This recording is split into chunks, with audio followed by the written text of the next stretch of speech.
સુરતમાં દેશનો પહેલો hi-tech steel underpass metal arch ટેકનોલોજીથી ટ્રેક કાપીને માત્ર 6 કલાકમાં જ ટનલ ફિટ કરાઈ, પેડેસ્ટ્રીયન સબવેથી મુસાફરોનો ફાયદો।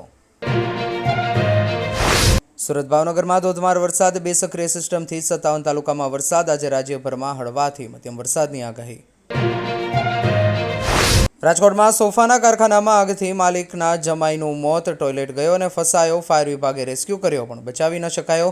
30 મિનિટમાં ઉત્તમ સોફાનો લાખોનો સામાન રાખ।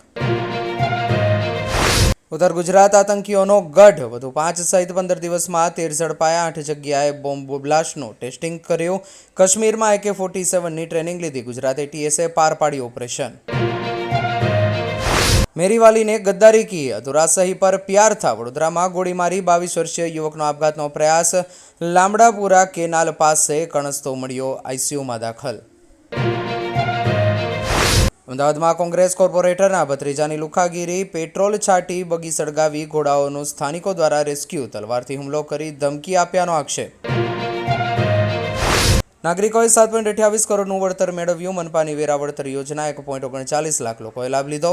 82.63 કરોડ ઓનલાઈન અને 22.35 કરોડ ઓફલાઈન વેરો મળ્યો। શેઠની બાઇક ચોરીને ભાગ્યો હતો કારીગર। ઉધના પોલીસ સ્ટેશનના ચોરીના ગુનામાં 28 વર્ષથી વોન્ટેડ આરોપી દિલ્હીથી ઝડપાયો। 3 દિવસ સુધી ચાલ્યું ગુપ્ત ઓપરેશન। મોરબીના વિસીપરા મેઇન રોડની બિસ્માર હાલત, ખીચડ અને ગંદકીથી અકસ્માતનો ભય, સ્થાનિકોમાં રોષ। કોંગ્રેસે મહાનગરપાલિકાને કરી રજૂઆત।